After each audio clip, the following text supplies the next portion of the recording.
అలా రాము తన కొడుకులు ఫోన్ చేసినప్పుడు చెబుదామని అనుకొని తన కొడుకులు ఎప్పుడు ఫోన్ చేస్తారా అని పొలంకి కూడా పోకుండా ఇంట్లోనే ఉంటాడు.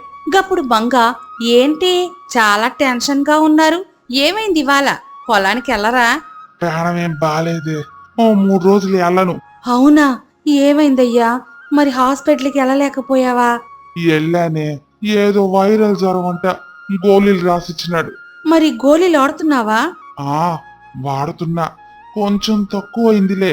అవునా, కొడుకుల మీద పీకర గట్ల పెట్టుకున్నావేంటయ్యా? కొడుకుల మీద నేనెందుకే పీకర్ పెట్టుకుంటానే, వాళ్ళు మంచిగా విదేశాల్లో సెట్ అయ్యారు, మంచి పొజిషన్లో ఉన్నారు, పెళ్ళయి పిల్లలు కూడా ఉన్నారు. మంచిగా సెట్ అయిన కొడుకుల మీద నాకు పీకర్ ఎందుకు ఉంటుంది? చూడక చాలా రోజులైంది కదయ్యా, వాళ్ళపైన ఏమైనా పీకర గిట్ల పెట్టుకున్నావేమోనని అనుమానం వచ్చింది. గదేదో వైరల్ జ్వరం అయితే నువ్వేదో పిచ్చి పిచ్చిగా ఆలోచిస్తావేంటే పిచ్చిదానా. చూడకపోయినా మొన్న మాట్లాడాను కదా, గది జాలే సంతోషంగా ఉండడానికి. నువ్వు లేనిపోనివి ఆలోచించి నీ ఆరోగ్యం ఖరాబ్ చేసుకోకు, అసలే అడ్డమైన రోగాలు వస్తున్నాయి. ఆ సరేలయ్యా. మళ్ళీ అబ్బాయిలు నీతో ఎప్పుడు ఫోన్ చేస్తానని చెప్పారు? ఎందుకు? ఊరికే లేవే, ఎప్పుడు ఫోన్ చేస్తానని అన్నారు? వీలు చూసుకుని చేస్తానని చెప్పారయ్యా. వీలు చూసుకోనంటే ఈ వారం పడుతుందా, నెల పడుతుందా? ఏమోనండి, వారం పట్టొచ్చు, నెల కూడా పట్టొచ్చు. అవునా? ఎందుకలా అడిగారు? ఏమైనా మాట్లాడాలా ఏంటి? లేదులే, నువ్వు బయటికి వెళ్తున్నావు కదా, మళ్ళీ అబ్బాయిలు ఫోన్ చేసినప్పుడు నువ్వు లేకపోతే బాధపడతారు కదా, గందుకే అడుగుతున్నా లేవే. హా, వాళ్ళగా బాధే ఉంటే వచ్చి చూసిపోయేవాళ్ళు. గిట్లా పని చేయని ఫోన్ నంబర్స్ తో ఫోన్ చెయ్యరు. నేను పొలంకి వెళ్ళి చూసొస్తా, నీకేమైనా తినేకి కావాలా వద్దు మంగా. అని రాము అనంగానే మంగ ఇంట్లో నుంచి బయటకెళ్తూ ఏడుస్తూ వెళ్తూ కొడుకుల మీద పికర్ పెట్టుకొనైనా ఆరోగ్యం ఖరాబు చేసుకుంటుండు. ఇలా అయితే ఎలా? ఛీ, కొడుకులు అర్థం చేసుకునే తల్లిదండ్రులున్నారు కానీ తల్లిదండ్రుల బాధను అర్థం చేసుకునే కొడుకులు లేరు.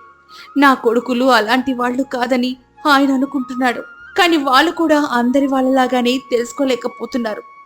ఇంకా కొడుకుల మీద ప్రేమ పెంచుకుంటూ పోతున్నాడు. ఇలాంటి పరిస్థితి పగవాడికి కూడా రాకూడదు, అయినా వాళ్ళ మీద పికర్ పెట్టుకొని జీవనం ఇడిసేలా ఉన్నాడు అంటూ ఏడుస్తూ పొలంకెళ్తూ ఉంది మంగ. గప్పుడు రాము ఏమో కొడుకులు ఎప్పుడు ఫోన్ చేస్తారా అని ఇంట్లో అటు ఇటు తిరుగుతూ ఉంటాడు. అలా వారం రోజులవుతుంది, కాని ఏ కొడుకు కూడా ఫోన్ చేయరు. దాంతో రాము నిరాశ చెంది ఇక వీళ్ళు ఫోన్ చేసేలా లేరని, నా కడుకులకు ఒక ముచ్చట చెప్దామంటే ఫోన్ చేయడం లేదేంటి, వాళ్ళకు మంగ బాధ్యత అప్పగించకుండానే నేను చనిపోతానేమో, అట్లా జరగడానికి వీల్లేదు అని ఏడుస్తూ, అయ్యో దేవుడా, నా కొడుకులు నాకు ఫోన్ చేసేలా చూడు తండ్రి, కళ్ళకు మంగని చూసుకోండి అని చెప్పిన తర్వాతే నువ్వు నన్ను ఎప్పుడు చంపినా నేను బాధపడనయ్యా.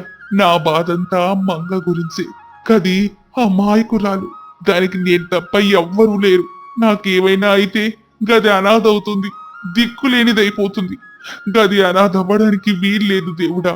నా 2 కొడుకులకు దాని బాధ్యత అప్పగించాలి. వాళ్ళలో ఎవరు తనని బాగా చూసుకుంటారో ఏమో. ఆ తర్వాత నువ్వు నన్ను ఏమైనా చేసుకో తండ్రి, ప్లీజ్ ఈ ఒక్క కార్యం చెయ్యి అని ఏడుస్తూ పొలం పనికి వెళ్తాడు. గప్పుడు రాఖీ భార్య పూజ, మీ అమ్మకి వీసా చేపిస్తా అని చెప్పి వారం అవుతుంది. తనకి ఏదో ఒకటి ఫోన్ చేసి చెప్పండి, లేదంటే అనుమానం వస్తుంది. గదే ఏం చెప్పాలో ఆలోచిస్తున్నా. ఈ మాత్రం దానికి ఆలోచించడం ఏంటి? వీసాకి ట్రై చేస్తున్నా, ఇంకా కొంచెం టైం పట్టేలా ఉందని చెప్పండి. గది చెప్పడానికి ధైర్యం సరిపోవడం లేదే. పోనీ నేను కాల్ చేసి చెప్పనా? ఏమని చెప్తావు? ఇందాక చెప్పాను కదా, గదే చెప్తాను. సరే కానీ జాగ్రత్తగా మాట్లాడు. హా సరే సరే అని పూజ రాము ఇంటికి ఫోన్ చేస్తుంది. గప్పుడు మంగ ఫోన్ లిఫ్ట్ చేసి ఇలా అంటుంది, హలో, ఎవరు? హా అత్తమ్మా, నేను పూజని. ఎలా ఉన్నావమ్మా? పిల్లలంతా బావున్నారా? బాగానే ఉన్నారత్తమ్మా, మీరెలా ఉన్నారు? హా బాగున్నాం తల్లి, చాలా రోజుల తర్వాత కాల్ చేశారు, ఇప్పుడు గుర్తుకొచ్చావమ్మా తల్లి మీకు. గది కాదత్తమ్మా, మీ అబ్బాయి చెప్పాడు కదా మా పరిస్థితి, అనవసరంగా అమెరికాకి వచ్చినట్లయింది. మంచిగా ఊర్లోనే ఉన్నా బాగుండేది. వాడు బిజీగా ఉన్నాడు. సరేలే, నువ్వు పిల్లలు కూడా బిజీగా ఉన్నారా తల్లి? పండుగకు వస్తారేమోనని మీ మావ అన్నీ చేపించాడు. మీకు ఫోన్ చేద్దామంటే మీ నంబరే కలవదు. ఎదురు చూసి చూసి చాలా బాధపడ్డారమ్మా. అది కాదత్తమ్మా, యాక్చువల్లీ మేము వస్తామనే ప్లానింగ్ ఉండే, టికెట్స్ కూడా బుక్ చేసాం. సడన్ గా మీ మనవడికి స్టమక్ పెయిన్, హాస్పిటల్కి తీసుకెళ్తే పాస్కల్ వచ్చాయని చెప్పారు. దాంతో ఆయనకు నాకు ఒక్కటే టెన్షన్. రాత్రి పగలు నిద్ర లేకుండా వాడిని చూసుకునే ఉన్నాం. అవునా? మరి ఇప్పుడు ఎలా ఉన్నారు తల్లి? బాగానే ఉన్నారత్తమ్మా. పాస్కల్ ఎందుకయ్యాయమ్మా? ఫుడ్ వల్ల. వాడి ఇంట్లో చేసినవి తినడు, ఏమైనా బయట ఫుడ్కి అలవాటు పడిపోయాడత్తమ్మా. ఊరికే వాడు పిజ్జాలు ఇంకా అడ్డమైన ఫుడ్ తిని తెచ్చుకుంటున్నాడు. ఇలాంటివన్నీ అలాంటివేవో నువ్వే ఇంట్లో చేయొచ్చు కదా తల్లి. చేసినా తినడత్తమ్మా, మళ్ళీ బయటికెళ్ళి తినేసి వస్తాడు. వాడేం అన్నడా? ఏమంటాడు, గీదానికి ఎందుకు పిల్లల్ని తిడతావని నన్నే అంటాడు. జాగ్రత్త తల్లి, బయట ఫుడ్ చాలా డేంజర్. తొందరగా ఏదో ఒకటి చేసి మాన్పించండి, లేదంటే చాలా ప్రాబ్లమ్స్ వస్తాయమ్మా. చెప్తే మీ అబ్బాయి వాడు అస్సలు వినరత్తమ్మా. చెప్పి చెప్పి నాకే ఎస్తకొస్తోంది. అవునా? ఏం చేస్తున్నారు తల్లి? స్కూల్కి వెళ్ళాడత్తమ్మా. బాగా చదువుకుంటున్నారా? ఆ స్కూల్ ఫస్ట్ అత్తమ్మా. వాడికి అన్నీ మీ అబ్బాయి పోలికలే వచ్చాయి, అన్నిట్లో వాడే ఫస్ట్. అవునా? రాకీ ఆఫీస్కి వెళ్ళాడా తల్లి? లేదత్తమ్మా, నీకు మామయ్యకి వీసా కోసం వీసా ఆఫీస్కి వెళ్ళారు. 3 రోజుల నుంచి అదే వర్క్ మీద వెళ్తున్నారు. అవునా? ఎప్పటి వరకు వస్తుందమ్మా ఆ వీసా? అది మన చేతిలో ఉండదత్తమ్మా, ఆఫీసర్స్ చేతిలోనే ఉంటుంది. అవునా? నీ అందజా ప్రకారం ఎంత టైం పడుతుంది తల్లి? 1 నెల పట్టొచ్చు, 1 ఇయర్ కూడా పట్టొచ్చత్తమ్మా. ఓ సంవత్సరమా? హా అత్తమ్మా, వీసా కదా, మొత్తం ఎంక్వైరీ చేస్తారు. అది చేసి అప్రూవల్ చేస్తారు. అవునా? అవునత్తమ్మా. మామయ్య ఆరోగ్యం ఎలా ఉంది? మీ మావయ్య ఆరోగ్యం బాగానే ఉంది గాని పిల్లల్ని చూడాలని వాళ్ళతో ఆడుకోవాలని చాలా ఆరాటపడుతున్నారు తల్లి.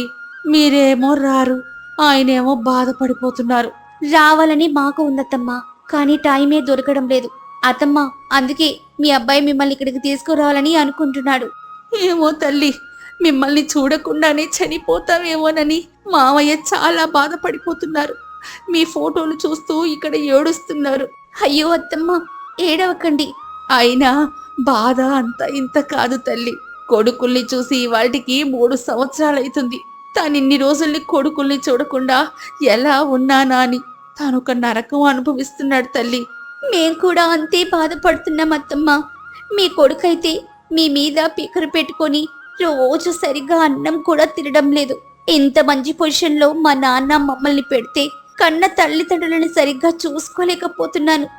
నాలాంటి పాపిష్టి కొడుకు ఉండకూడదు అని చాలాసార్లు ఏడ్చాడు. జాబ్ మానేసి మీ దగ్గరకు వచ్చి మిమ్మల్ని చూసుకుంటూ అక్కడ ఏదైనా జాబ్ చేసుకుందామని చాలాసార్లు జాబ్ రిజైన్ చేద్దామని కూడా అనుకున్నాడు. కానీ ఫ్లాట్, ఈఎంఐ, పిల్లల చదువుకి ఇబ్బందులు వస్తాయని ఆగిండు. లేదంటే ఇప్పటికి మీ దగ్గరికే వచ్చేవాడే. ఇడికి రాకపోయినా పర్లేదులేమ్మా, కనీసం వారానికి ఒక్కసారైనా మాకు ఫోన్ చేసి ఆయనతో మాట్లాడితే చాలా సంతోషంగా ఫీల్ అవుతారు. మిమ్మల్ని చూడకపోయినా కనీసం మీ గొంతైనా ఆయన విని సంతోషపడతాడు. ఇక ఈ బాధలు ఉండవద్దమ్మా. మీ అబ్బాయి వీసాకి ట్రై చేస్తున్నాడుగా, ఎంచక్క మనం కలిసే ఉండొచ్చు. గదేదో కొంచెం తొందరగా చూడమని తల్లి. గైనా ఈ బాధ చూడలేకపోతున్నాను. మనసులో పికర్ పెట్టుకొని బాధపడుతూ ఆరోగ్యం కూడా ఖరాబ్ చేసుకుంటున్నాడు. నాకు తెలిస్తే బాధపడుతున్నానని ఏమీ లేదని కవర్ చేస్తున్నాడు. ఎన్ని రోజులనట కవర్ చేస్తాడు? కన్న పేగు అలాంటిదత్తమ్మా. నువ్వేమీ బాధపడకు. మీ అబ్బాయి రోజు మీ వీసా వర్క్ మీద తిరుగుతున్నాడు. అత్తమ్మా, తొందరలోనే మీరు వస్తారు. మనందరం కలిసి సంతోషంగా ఉంటాం. గా దేవుడి దయ వల్ల గా జరిగితే చాలు తల్లి. ఖచ్చితంగా జరుగుతుందత్తమ్మా. నువ్వేమీ టెన్షన్ పడకు. మావయ్య కూడా ఏమీ కాదు. నువ్వు ధైర్యంగా ఉండు. మావయ్యకి ధైర్యం చెప్పు. ఉన్నారా మావయ్య? లేదమ్మా, ఇందాకే పొలం చూడ్డానికి వెళ్ళాడు. అవునా? వచ్చినాక ఈ నెంబర్కి ఫోన్ చేపించత్తమ్మా. మేం ఫోన్ చేస్తే కలవదుగా తల్లి. ఇది ఇంటర్నెట్ బ్యాలెన్స్ ఉంటేనే ఫోన్ కలుస్తుంది. నేను మీ నెంబర్కి బ్యాలెన్స్ వేస్తాను. మామయ్య రాగానే మాకు కాల్ చేయండి. సరే అమ్మా, అబ్బాయిని అడిగానని చెప్పు. ఆ సరే అత్తమ్మా అని కాల్ కట్ చేస్తుంది. ఏమంటున్నారు? పాపమ్మండి, మామయ్య మిమ్మల్ని చూడక 3 సంవత్సరాలు అవుతుంది. చూడాలని పికర్ పెట్టుకొని ఆరోగ్యం కూడా ఖరాబ్ చేసుకున్నారట. అత్తమ్మ చాలా బాధపడిపోతుంది. వాళ్ళు అట్లానే చెప్తారు కానీ మరి నువ్వేమన్నావు? మీ అబ్బాయి కూడా పికర్ పెట్టుకొని సరిగ్గా అన్నం కూడా తినలేదని అబద్ధం చెప్పాను. మంచిగా చెప్పావు. పాపమ్మండి, ఒక్కసారి చూసొద్దాం. ఇక్కడ ఇంపార్టెంట్ వర్క్ వదిలేసి 5 లక్షలు ఖర్చు పెట్టి ఇండియాకి వెళ్ళి మా అమ్మ నన్ను చూసి రావాలా? అంటే మావయ్య చాలా బాధపడుతున్నారు కదా, మనం కూడా వెళ్ళక చాలా రోజులైంది. మీ నాన్నకు ఏం కాకముందే వెళ్తే బాగుంటుంది. లేదంటే మావయ్య బ్రతికున్నప్పుడు విదేశాలకు వెళ్ళిన కొడుకులు ఒక్కసారి కూడా చూడ్డానికి రాలేదని నలుగురు 4 రకాలుగా అనుకుంటారండి. అనుకుంటే అనుకోని, మన ప్రాబ్లం ఏంటో అమ్మా నాన్నలకు చెప్పినాం కదా, వాళ్ళు నమ్మితే చాలు, వేరే వాళ్ళతో అనవసరం. వాళ్ళు నమ్మిరని నమ్మకం ఏంటండి? వాళ్ళు మనం చెప్పినప్పుడు పాజిటివ్ గానే మాట్లాడుతున్నారు కదా, సో మనల్ని నమ్మినట్టే. మనం నమ్మించడం కోసం అలా యాక్ట్ చేస్తున్నాము, వాళ్ళు కూడా మనల్ని నమ్మినట్టు యాక్ట్ చేస్తున్నారని ఎందుకు అనుకోకూడదు? విదేశంలో సెట్ అయిన కొడుకు తాను ఫోన్ చేసిన నెంబర్కి మళ్ళీ ఫోన్ చేస్తే కలవదు, ఒక్కసారి కూడా ఇంటికి రాలేని వాడు ఇప్పుడు వాళ్ళ కోసం వీసాకి ట్రై చేస్తున్నామంటే ఎలా నమ్ముతారండి? వాళ్లకు మన మీద అనుమానం క్రియేట్ అయిపోయి ఉంటుంది. పైకి మనల్ని నమ్ముతూ బయట వాళ్లకు ఏం చెప్తున్నారు? నువ్వు చెప్పింది కూడా కరెక్టే, కానీ 5 లక్షలు ఖర్చు పెట్టి వెళ్ళాలంటేనే కొంచెం ఏదోలా అనిపిస్తుంది. ఈ 5 లక్షలు పోతే పోయింది, తర్వాత మీ నాన్న కోట్ల ఆస్తి వస్తుంది. అవునే, నాకు అసలు ఆలోచనే తట్టలేదు. సో మీ నాన్నకి ఏమి కాకముందే వెళ్ళి చూసేసి ఒక 4 రోజులు ఉండొద్దాం. గప్పుడు మన పైన క్రియేట్ అయిన రూమర్స్ పోతాయి, కోట్ల ఆస్తి మనకే వస్తుందండి. కానీ నేను వాళ్ళని ఇక్కడికి రప్పించడానికి వీసా ట్రై చేస్తున్నాను చెప్పాను కదా, మరి ఇప్పుడు వెళ్తే వాళ్ళు ఏమనుకుంటారు? అవును కదా, ఛా, మీ అన్న అన్ని తలకాయ మాసిన లెక్కలగేస్తాడు. ఇంత చదువు చదివిండు గాని తెలివి మాత్రం మోకాల్లోనే ఉంది. కాస్త ఆలోచించి స్టెప్స్ వేస్తే బాగుండేది. ఇప్పుడు చూడు మనం ఎంత నష్టపోతామో. మరి ఇప్పుడు ఎలాగే? వీసా ట్రై చేసినాం, రావడం లేదు. ఇక నా వల్ల కాక జాబ్ పోయినా పర్లేదు, ఒక వారం రోజులుండి పోదామని వచ్చినా అని చెప్దాం. సూపర్, కానీ నమ్ముతారంటావా? వాళ్ళు నమ్మకపోయినా చుట్టుపక్కల వాళ్ళు కొడుకులు విదేశీ నుంచి వచ్చారని అనుకుంటే చాలు, గప్పుడు మన మీద ఉన్న బ్యాడ్ ఇంప్రెషన్ పోతుంది. తరువాత అత్తమ్మ మావయ్య ఏమనుకున్నా మనకు అనవసరం. మెయిన్ మనకి కావాల్సింది చుట్టుపక్కల వాళ్ళని ఇంప్రెస్ చేయడం. ఆ తర్వాత అత్తమ్మకి మామయ్యకి ఏమైనా ఆస్తి కోసం మాట్లాడడానికి ఉంటుంది. మరి ఎప్పుడు వెళ్దాం? ముందు మీ అన్నకి చెప్పు, ఆ తర్వాత మీ అన్నయ్య ఎప్పుడు పోదామంటే గప్పుడు వెళ్దాం. కానీ తొందరగా పోదాం, అసలే మామయ్య పిక్కర్ పెట్టుకొనున్నాడట. ఎప్పుడు ఏ క్షణాల్లోనైనా ఏదైనా జరగచ్చు. గప్పుడు పోయి అవమానం పొందే కంటే గా బాధలు ఇప్పుడే పోతే మంచిది. సరే సరే, నేను ఆఫీస్కి వెళ్లేదాల్లో అన్నయ్యకి కాల్ చేసి చెప్తా. మీ అన్నయ్య వద్దు అంటే మనం వెళ్దాం. టైం లేదు, మర్చిపోకుండా చెప్పండి. మళ్ళీ నాకు ఏదో ఒకటి చెప్పాలి. ఆ సరే చెప్తా అని రాకీ ఆఫీస్కి వెళ్తూ ఉంటాడు. ఇటు మంగేమో రాము గదేదో పాస్పోర్ట్ వీసా తొందరగా వస్తే బాగుండు, అసలే ఆయన పికర్ పెట్టుకున్నాడు, ఆయనకి ఏమీ కాకముందే పాస్పోర్ట్ వీసా వస్తే బాగుండు అని అనుకుంటూ బాధపడుతూ ఉంటుంది. మరి దాని తర్వాత ఏం జరిగిందో పార్ట్ 3లో చూద్దాం. అమృతాన్ని దేవుళ్ళు తీసుకుని అమ్మని మనకిచ్చారంటే అమృతం కంటే అమ్మ ప్రేమ ఎంతో గొప్పదనే కదా. అలాంటి గొప్ప తల్లి ప్రేమున్న పేదింటి తులసమ్మ కథ ఎలా ప్రారంభమై ఎలా సాగుతుందో తెలియాలంటే పేదింటి తులసమ్మ మొదటి భాగం, 2వ భాగం చూసిన తర్వాత ఈ 3వ భాగం కూడా చూడగలరు. మా పేదింటి తులసమ్మని ఆదరిస్తూ కామెంట్ ద్వారా అభిమానాన్ని చూపిస్తున్న ప్రతి ఒక్కరికి ప్రత్యేక ధన్యవాదాలు. ఇక కథలోకి వెళితే ప్రసాద్ పేదింటి తులసమ్మ మీదున్న అభిమానంతో తన మేనకోడలికి తులసి అని నామకరణం చేసిన వేడుకలో వంటవాడు సాంబయ్య కంగారు పడుతూ వాళ్ల దగ్గరకొచ్చి పప్పులో బల్లిపడిన విషయం చెప్తాడు. అందరూ అయోమయంలో ఉండగా, అయ్యా ప్రసాద్ బాబు, అలా మౌనంగా ఉంటే ఎలా చెప్పండి? భోజనాలు పెట్టే వేళ దగ్గర పడుతుంది, ఏం చేయమంటారు? నేను అది ఆలోచిస్తున్నాను సంబయ్య. ఉన్నపలంగా బయలుదేరిన పప్పు తీసుకురావడానికి చాలా సమయం పట్టేలా ఉంది. తెచ్చిన పప్పును కమ్మగా రుచిగా చేయడానికి మరింత సమయం పట్టేలా ఉంది. ఇప్పుడేం చేయాలో నాకు ఎటు తోచడం లేదురా అని ప్రసాద్ అంటూ ఉండగా సూర్యం వచ్చాడు. తమ్ముడు, వచ్చిన వాళ్ళు ఇక భోజనాలు పెట్టండి అని అడుగుతున్నారు. అరే, వంటల సంబయ్య కూడా ఇక్కడే ఉన్నాడే, అయితే వంటలన్నీ సిద్ధమేనన్నమాట. ఇంకా పప్పు కాలేదన్నయ్యా, మరింత సమయం పట్టేలా ఉందని చెప్పు. ఇంతలో నేనెళ్ళి పప్పు తీసుకొస్తాను. ఇప్పుడు పప్పు తీసుకురావడం ఏంటి తమ్ముడు? ఏమైంది సంబయ్య? అయ్యా, అది చేసిన పప్పులో బల్లి పడిందయ్యా. బల్లి పడితే ఎవరు చూడకముందే తీసేసేయాలి, కానీ ఇలా వచ్చి చెబుతారు చెప్పు. ఇది కూడా తెలియకపోతే ఎలా సంబయ్య? అని చెప్పిన కొడుకు సూర్యం మాటలు విని తులసమ్మ ఇలా అంటుంది. తప్పు బాబు, నువ్వు చెప్పినట్టు సాంబయ్య చేసుంటే అతన్ని మహాపాపం చుట్టిముట్టేది. ఆ పాపం అతనికి, తన కుటుంబానికి అన్నం లేకుండా చేసేది. ఆకలితో తన కోపాన్ని తీర్చుకునేది. నేను ఆ మాట అనడం తప్పేనమ్మా. ప్రసాదు, ఎంతో కష్టపడి తన మేనకోడలి నామకరణ వేడుకను ఎంతో సంబరంగా చేస్తున్నాడు. ఈ వేడుక చూడ్డానికి వచ్చిన వాళ్ళకి కడుపు నిండా కమ్మని పప్పుతో భోజనం పెట్టాలనుకున్నాడు. వాళ్ళ ఆశీస్సులను, అభిమానాన్ని తన మేనకోడలికి అందించాలనుకున్నాడు. అన్నం పరబ్రహ్మం, కల్తీ చెయ్యకూడదు. ఇలా తప్పు చేసి పాపాన్ని వెంట తెచ్చుకోవద్దు. అయితే ఇప్పుడేం చేద్దాం పెద్దమ్మా? ప్రసాద్, పప్పు కోసం సంతకెళ్ళి రావడానికి చాలా సమయం పట్టేలా ఉంది. అందుకని సంతకెళ్లకు. మన ఇంటి దగ్గర పప్పు ఉన్నట్టుంది. నేను సూర్యం మన ఇంటి వరకు ఎల్లొస్తాం. నువ్వు వచ్చిన వాళ్ళందరికీ జరిగిన విషయం చెప్పు. ఆ పప్పు దగ్గరికి తీసుకెళ్లి చూపించు, అర్థం చేసుకుంటారు. అలాగే పెద్దమ్మా, నువ్వు అన్నయ్య ఇంటి వరకు జాగ్రత్తగా వెళ్ళండి. అన్నయ్య, ఎడ్ల బండిని సిద్ధం చెయ్యి, వెళ్ళు. అలాగే తమ్ముడు అని సూర్యం అక్కడి నుంచి వెళ్ళిపోతాడు. ప్రసాద్ తులసమ్మని చూస్తూ దండం పెడతాడు. పెద్దమ్మా, నువ్వు నిజంగా అన్నపూర్ణాదేవివే. చాలే ప్రసాద్, నా కొడుకు ఎంతో ముచ్చటపడి చేస్తున్న వేడుకలో చిన్న అపశృతి కలగనిస్తానా చెప్పు? ధైర్యంగా వెళ్ళి చెప్పు, వెళ్ళు అలాగే పెద్దమ్మా అని ప్రసాద్ అక్కడి నుంచి వెళ్ళిపోతాడు. సూర్యం కట్టిన ఎడ్లబండిలో తులసమ్మ తన ఇంటికొచ్చింది. బాబూ సూర్యం, నువ్వు ఇక్కడే ఉండు బాబూ. ఆవులు కొత్త కదా, ఏదైనా చూసి బెదిరిపోయే అవకాశం ఉంది. అలా జరిగితే మనం పప్పు తీసుకెళ్లడం మరింత ఆలస్యమవుతుంది. నేనింట్లోకెళ్ళి పప్పు తీసుకొస్తాను అలాగేనమ్మా అని చెప్పిన కొడుకు సూర్యన్ని ఇంటి బయట పెట్టి తులసమ్మ ఇంట్లోకెళ్ళింది. తలుపు వేసింది. తన దగ్గరున్న మట్టి పాత్రను తీసి దండం పెట్టింది. సూర్యంకి దాహంగా ఉండడంతో నీళ్లు తాగడానికి గుమ్మం దగ్గరికొచ్చాడు.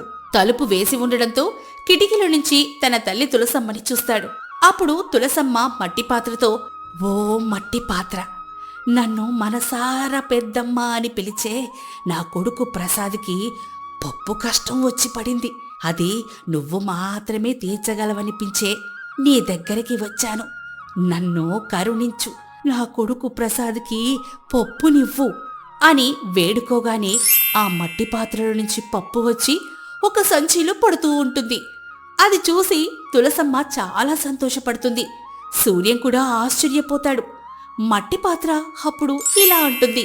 తులసమ్మ, నీ గురించిన నేను నువ్వడిగిన పప్పు ఇవ్వకుండా ఉంటానా చెప్పు? నన్ను చెడు కోసం కాకుండా మంచి కోసం, అందులో ఆకలి తీర్చే అక్షయ పాత్రగా ఉపయోగిస్తున్నావు. అలాంటిది నేను నీకు పప్పు ఇవ్వలేనా చెప్పు? ఇచ్చాను చూడు తల్లి, ఇక తీసుకొని వెళ్ళు. కమ్మగా ఉంటుంది, అందరూ కడుపు నిండా తింటారు అని చెప్పగానే తులసమ్మ చాలా సంతోషపడుతుంది. కిటికీ దగ్గర ఉన్న సూర్యం ఆశ్చర్యం నుంచి తేరుకొని మట్టి పాత్రను చూస్తూ, అమ్మ దగ్గర ఉన్నది మామూలు మట్టి పాత్ర కాదు, మాయా మట్టి పాత్ర అన్నమాట. అందుకే అమ్మ ఇప్పటికీ ఆశ్రమం కోసం వచ్చిన వాళ్ళకి, ఆకలంటూ వచ్చిన వాళ్ళకి కడుపు నిండా అన్నం పెడుతుంది. అదే ఈ మట్టి పాత్ర అని అనుకోవడంతో ఎడ్లబండికి కట్టేసిన ఆవులు అరుస్తూ ఉంటాయి. సూర్యం చకచకా ఆవుల దగ్గరకొచ్చాడు. ఆవులు ఇంకా అరుస్తూనే ఉంటాయి. సూర్యంకి ఏం చేయాలో తోచడం లేదు. తులసమ్మ పప్పు సంచితో వాటి దగ్గరకొచ్చింది.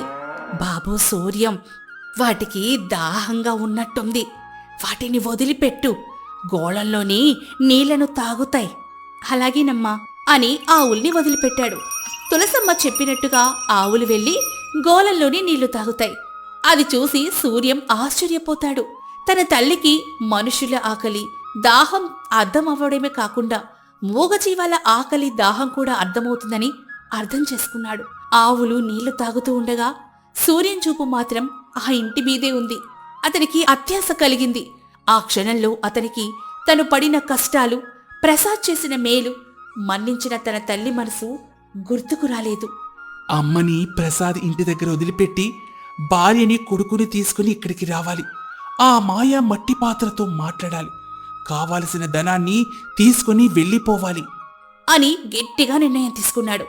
ఆవులు నీళ్లు తాగిన తర్వాత తిరిగి ఎడ్లబండి కట్టి పప్పు పట్టుకున్న తులసమ్మని తీసుకుని ప్రసాద్ ఇంటివైపు వెళ్తూ ఉంటాడు. ప్రసాద్ ఇంటి దగ్గర తన మేనకోడలి వేడుకకు వచ్చిన వాళ్ళకి జరిగిన విషయం చెప్పాడు. అందరూ అర్థం చేసుకున్నారు. ప్రసాదు, నువ్వు చాలా మంచివాడివి బాబు. మా అందరికీ జరిగింది చెప్పి నువ్వు పుణ్యం చేసుకున్నావు. మళ్ళీ ఖర్చెందుకని వేరే వాళ్ళు అలాగే భోజనం పెట్టి ఆ పూట సంతోషపడినా వాళ్ళు చేసింది మాత్రం పాపమే కదా. ఈ సంతోష సమయంలో నువ్వు ఆ పాపం చెయ్యలేదు. అందరికీ విషయం చెప్పి చాలా గొప్ప పని చేశావు అని చెప్పగా అందరూ చప్పట్లు కొడతారు. అప్పుడు తులసమ్మ పప్పుతో ఎడ్లబండిలో ఇంటికొచ్చింది. ప్రసాద్ క్షణం కూడా ఆలస్యం చేయకుండా సాంబయ్య, ఓ సాంబయ్య అని సాంబయ్యని పిలిచి పప్పిచ్చాడు. సాంబయ్య ఆ పప్పు తీసుకుని వెళ్ళిపోతాడు. తులసమ్మ లోపలికి వెళ్లి అలసటగా ఉందని మంచంలో పడుకుంటుంది. అది చూసిన సూర్యం తన భార్య కవిత, కొడుకు దినేష్ను తీసుకుని ఒక పక్కగా వెళ్లి తులసమ్మ ఇంటి దగ్గర చూసింది చెప్తాడు.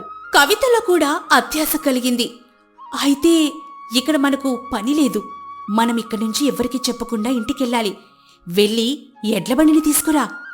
ఎడ్లబండి మీద వెళ్తూ ఉంటే ఎవరికైనా అనుమానం వస్తుంది. మనకు ఎడ్లబండి వద్దు, ఏం వద్దు.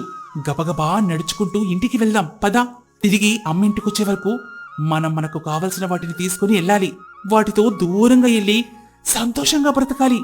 అవునా? అయితే పదండి. నేను ఎక్కడికి రాను నాన్న. నేను నానమ్మ దగ్గరే ఉంటాను. మీరు మంచివాళ్ళు కాదు. నేనెక్కడికి రాను. నానమ్మ దగ్గరే ఉంటాను అని దినేష్ పరుగున ఇంట్లోకెళ్తాడు. సూర్యం, కవిత ఆ క్షణం కొడుకుకు విలువివ్వకుండా ధనానికి విలువనిచ్చి అక్కడి నుంచి నడుచుకుంటూ తులసమ్మ ఇంటికొచ్చారు. తలుపును ముక్కలు చేసి ఇంట్లోకెళ్లారు. ఇల్లంతా వెతికారు. ఇంట్లో ఎక్కడ కూడా వాళ్ళకి ఆ మట్టి పాత్రే కనిపించలేదు. ఇద్దరికీ తెగ చిరాకొచ్చేసింది. ఏవయ్యా, మీరు చెప్పింది నిజమే కదా? నిజమే కవిత, నా మాట నమ్ము. ఇదిగో ఈ కిటికీ దగ్గరే బయట నుంచి చూశానే. అమ్మ మట్టి పాత్రతో మాట్లాడింది, పప్పు అడిగింది. ఆ మట్టి పాత్ర పప్పు ఇచ్చిందే. అప్పుడే అత్తయ్యని గట్టిగా అడగాల్సింది కదా. ఇవ్వనంటే ముసలిపీనగా ఏం చేసేది? ఒక్క దెబ్బ గట్టిగా కొట్టాల్సింది. కొట్టే వరకు నేను ఆలోచించలేదే కవిత. కాకపోతే అడగాలనుకున్నాను. అప్పుడే ఆవులరిచాయి. అమ్మ పప్పు తీసుకుని బయటకు వచ్చేసింది. ఇల్లంతా వెతికాం కదా, మీరు చూసిన మట్టి పాత్ర ఎక్కడా లేదండి అని కోపంగా ఇంట్లో ఉన్న తులసమ్మ బట్టలను చిందరవందర చేసేసింది. ఒక చీరను చించేసింది కూడా. కుండలను పగలకొట్టి ఆ కుండలో ఉన్న వంట సామాన్లు కింద పడ్డంతో వాటిని కాళ్లతో నాశనం చేస్తుంది. తన భార్య కవితలో అంత కోపం సూర్య ఇంతకు ముందెప్పుడు చూడలేదు. ఇప్పుడు చూసేసరికి ఏం మాట్లాడలేకపోయాడు. ప్రసాద్, అతని భార్య పద్మ అందరికీ పప్పుతో భోజనాలు పెడుతూ ఉంటారు. అందరూ భోజనం చేసి వెళుతూ బాగుందని మెచ్చుకుంటూ ఉంటారు. సంతోషంగా ప్రసాద్ దంపతులు దండం పెట్టి వాళ్ళని పంపిస్తారు. అందరూ వెళ్ళిపోయాక పద్మ, ఇంట్లోకెళ్ళి పెద్దమ్మని నిద్రలేపు. అందరూ కలిసి భోజనం చేద్దాం. అలాగేనండి అని పద్మ ఇంట్లోకొస్తుంది. అప్పుడు దినేష్ మంచంలో పడుకున్న తులసమ్మ దగ్గర కూర్చొని ఏడుస్తూ ఉంటాడు. పద్మ కంగారు పడుతూ, ఏమైంది బాబూ, ఎందుకు ఏడుస్తున్నావు? అమ్మా నాన్న ఎక్కడున్నారు? చాలాసేపటి నుంచి కనపడ్డం లేదు. మరి అమ్మ వాళ్ళు నానమ్మ ఇంటికెళ్లారు. నానమ్మ ఇంట్లో ఉన్న డబ్బులను తీసుకొని పారిపోవాలని అనుకున్నారు. ఏంటి నువ్వు చెప్పేది నిజమా బాబూ? నిజం చిన్నమ్మ. నాన్న చెప్పింది నాకు నచ్చకే నేను నానమ్మ దగ్గర కూర్చొని ఏడుస్తున్నాను. నానమ్మ మాత్రం లేవడం లేదు అంటూ ఏడుస్తూ ఉంటాడు. పద్మ అయోమయంగా పడుకున్న తులసమ్మని చూస్తూ, అతయ్య అతయ్య, లేనత్తయ్య అని పిలుస్తూ ఉంటుంది. కాని తులసమ్మలో ఎలాంటి కదలిక లేదు. పేదింటి తులసమ్మ చనిపోయిందని పద్మ కన్నీళ్లు పెడుతుంది. ఇక పేదింటి తులసమ్మ కథ సుఖాంతమా? మీరేమనుకుంటున్నారో దయచేసి కామెంట్ రూపంలో తెలపండి. ధన్యవాదాలు. Total Magic TV.